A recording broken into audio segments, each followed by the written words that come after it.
They say that every family has a secret, with some of them being darker than the other. Some of the secrets were often untold, for it meant being unethical and just plainly illicit or immoral. But some should be told to many to serve as a warning. The secret I uncovered concerns the race of humanity as a whole, and I'm very certain that nothing could be as dark and otherworldly than the kind of secret that this family beholds. It wasn't easy growing up as an orphaned child. I was taken in by a small foster care on the countryside, and they knew nothing about my parents.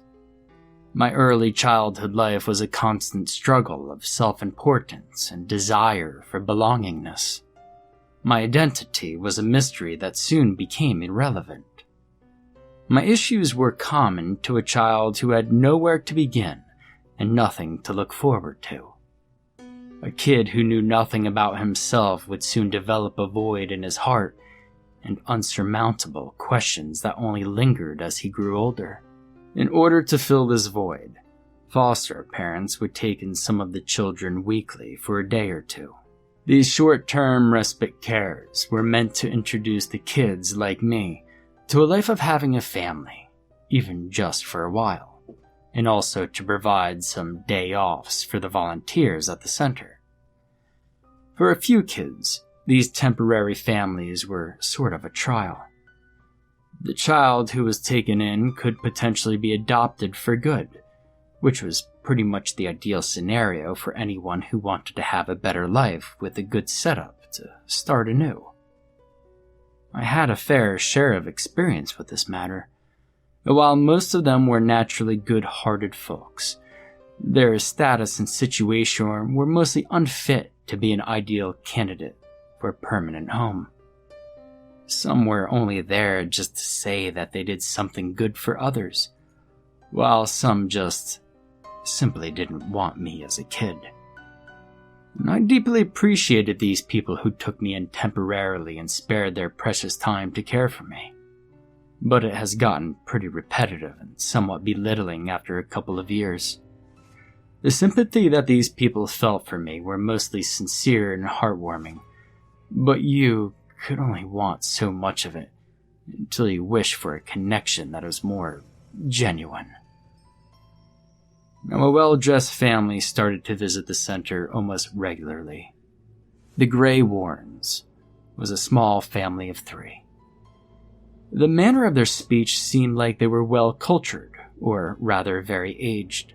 Their child was a 10-year-old girl who would just often stand on the grounds and stare at the other kids quietly. There was this sense of mystery behind her innocent demeanor, and yet I couldn't really point out what it was at the time. Judging by the age of their beautiful daughter, they must have had her quite early, since they looked like they were only in their late 30s. Like most people who seemed to have quite a comfortable life, they came here to extend their blessings for us unfortunates. It was always a good thing whenever people would drop off some stuff for us, but the situation changed when that they said they wanted to adopt me. No one ever tried to adopt me for good. I was already 14 then, so I thought that this chance was less likely going to happen. The foster parents always picked the young ones. By the age of 15, it was typical for an orphan to lose hope. I started spending more time with them.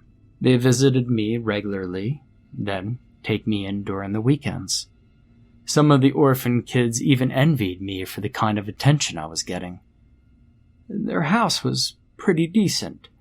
It was simple yet well taken care of. They were very kind and accommodating, not like the others who only spent a couple of days with me, then later acted like I owed them something. The father, David, he seemed really responsible. He didn't talk much, but he was always there when he was needed. Stella, the mother, was very sweet and motherly. There was really nothing bad about her, which was almost weird. Margaret, the daughter, was such an interesting character. She only talked once in a while, but the way she would speak had this tone of dominance and maturity that didn't fit her young age and innocent face. She would often just stare at me and smile. It was such an ideal setup. Even the food was always good, but it seemed like they never really enjoyed eating. And I thought that they must be tired of having these good meals, that they were just too bored with it. And I felt like it was just too good to be true. Yet there was no reason for me to doubt and not like it. After a few months, the Greywarrens finally adopted me. I was given my own room and I designed it myself. I finally felt like being a son with a family that I could call my own. David was hardly around since then, but Stella and her daughter were always there. Margaret, however, still rarely talked to me. We had a daily visit from the center's representative to check the situation, but after the given period of that visitation, the Greywarrens suddenly decided to move. They revealed to me that the house we were staying in was not their real house. We traveled for 2 days and arrived in a remote island where mountains surrounded the land, and they owned all of it. The real home of the Greywarrens was far from the simple one we previously lived in. It was a mansion with acres and acres of empty field. For some reason, a few odd-looking birds kept on circling above the mansion. There were tall walls dividing the property, and the gates couldn't be any more grand with an insignia of their family. Inside the mansion were a collection of aristocratic antiques that screamed a very sophisticated taste, with a theme of reddish wood and stony sculptures embellished with gold and silver. I was welcomed by a very old lady. By her appearance, she looked at least 70 years old. She could only smile at me and escorted me to my room. Despite her smile, I could sense some sadness in her eyes. The poor lady was missing her tongue. Like before, I was pampered and well taken care of. I had complete and quite hefty meals, and I was fully clothed with comfortable clothes. I was given anything I asked for, although there were strict rules that I had to follow. All of the daily activities were scheduled. There was only a given time when I could roam around outside, and there were places and rooms in the mansion that I wasn't allowed to go into. I was also told not to make any noise no matter what I do. As weeks passed, I started to notice some strange things. There were nights that I could hear a voice of a crying child. I was told that the only children in this mansion was Margaret and I, but I was certain that the voice I heard wasn't Margaret's. On rare occasion, I would also hear what seemed like moaning of an old lady in pain, but I couldn't really tell where it was coming from. I tried to sneak into some of the forbidden areas of the mansion, but Margaret was always there to block my way and divert my attention to something else. Aside from the voices at night, another strange thing that I noticed was Stella's appearance seemed to change a little. During one of our dinners, I noticed that her eye color turned hazel blue, but I could swear that it used to be a deep dark brown. I asked her about it and she said that she was wearing contact lenses back then. A few days after that, the shape of her lips and the height of her nose seemed to change as well. I never saw her wearing any bandages, so it was clear that she didn't have any plastic surgery. Another day passed, and it looked as if she suddenly became younger in general. But unlike Stella, who has been around for me to see her changing, David was gone, and a young teenage boy was introduced to me. He was Clark, or so he said, which eerily resembled David for some reason. An unexpected visitor came by one rainy night. I just heard someone calling me from the outside. I looked outside my window and saw an old lady hiding behind the tree. She was waving at me and signaling me to come out. I came out of my room and was about to go to the grounds, but I was stopped by Margaret, who was standing in the hall. She told me I shouldn't go outside because it was raining, and that ghosts come out to play during the rain. I didn't tell her about the old lady, and I just went back into my room. But when I looked out the window to check on her, she was gone. I decided not to mention this to anyone since the strange things started to happen one after another. I was already having a lot of thoughts about the mystery surrounding this family. And the next morning, during our meal, the old mute servant was looking at me strangely, as if she wanted to say something. But then she was sent out to do other chores when Stella noticed her. It rained again during the night, and the old stranger came back to me once again. Only this time, she was caught. I looked outside my window and saw Stella and Clark approaching her. It seemed they only wanted to talk to her, but the old lady panicked and ran away immediately. Just for a few seconds after she fled, I saw a large creature come running just behind Stella and Clark to chase after the old stranger. It was so fast that I couldn't tell what it was, but it was at least larger than a tiger. I was still looking out the window when the old servant snuck into my room and grabbed my arm. I couldn't tell what she was trying to say, but it was clear that she wanted me to come with her, and so I did. As we were making our way to the door, we were stopped by Margaret once again, who was standing right in front of it.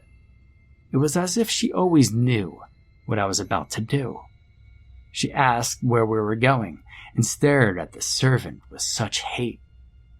I stepped forward and answered in behalf of the servant. I said that I saw Stella and Clark outside and I wanted to see what they were doing there, and that I asked the servant to accompany me. But just a few seconds later, Stella and Clark walked in and said that they saw a stranger in the woods, so they drove it away to keep us safe. I had no choice but to go back in my room once again. And that was the last time I saw the old servant. Something was going on. I knew then that I had to run away. Based on what happened so far, I made a few changes in my plan and executed it when an opportunity came. I waited for another rainy night. For some reason, the stranger, which I also never saw again, only appeared when it rained, so there must have been a reason for that. I exited the house through my window. It was a long way down, so I had to tie my beddings together to create a makeshift rope. I noticed that the birds that always hovered above the house weren't there at that time. I headed to the woods immediately without knowing what could be out there. After almost an hour of aimless walking, I heard someone calling me. I looked around, but I couldn't see anybody until I noticed a burrow under a tree.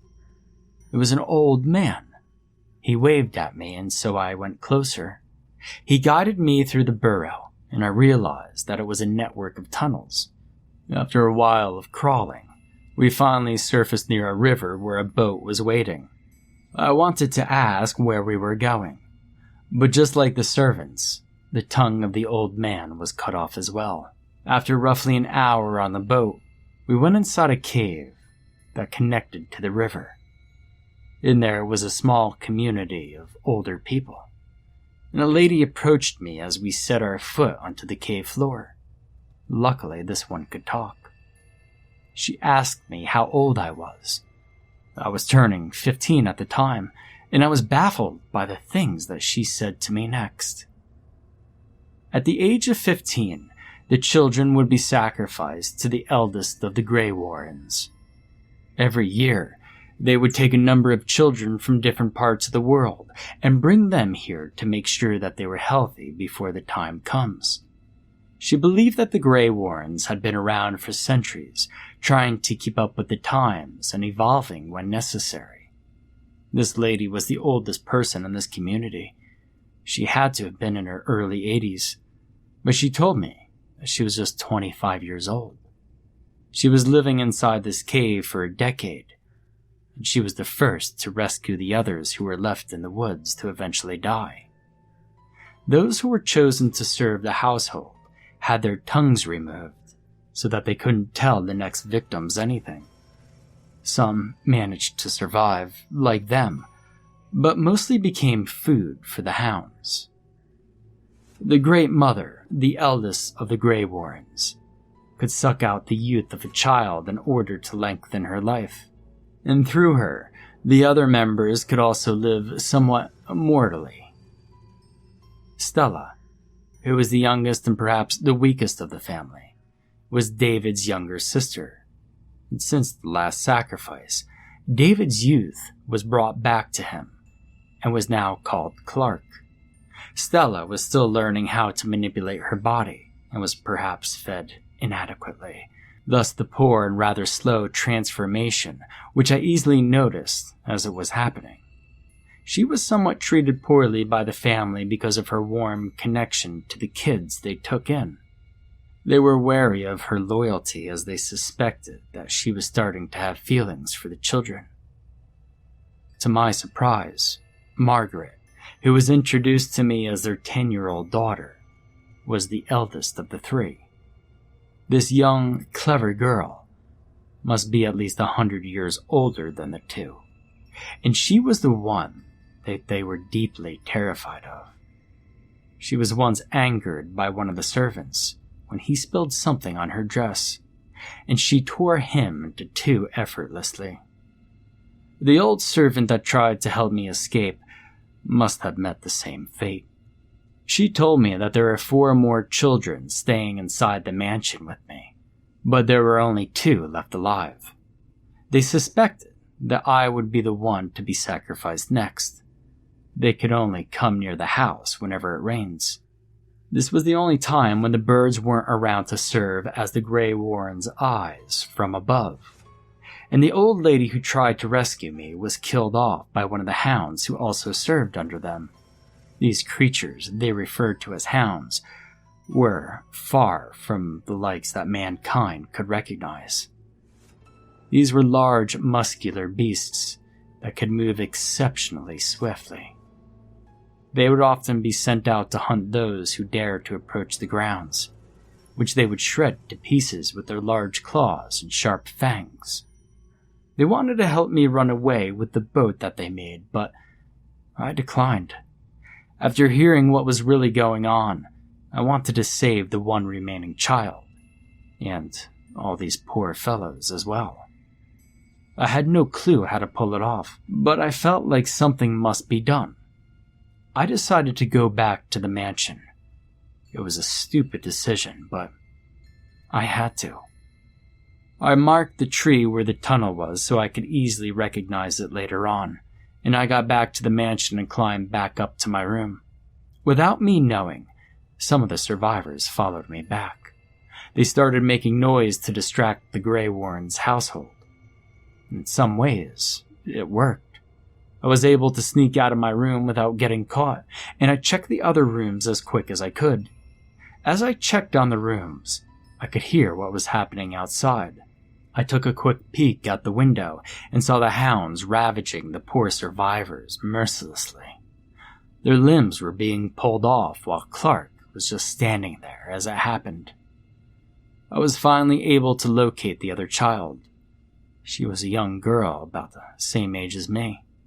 I tried to tell her what was really going on, but she didn't believe me. She was too afraid to look outside so that she could see it for herself, and I had no time to waste, and so I grabbed her by the hand and took her by force. As I was dragging her, I thought that we needed to get out in a different exit since my room was already too far, and going out the front door would just be a death sentence. We broke into the very last door at the end of the hall, and I realized that it was a stupid mistake as I turned my head to see what was inside.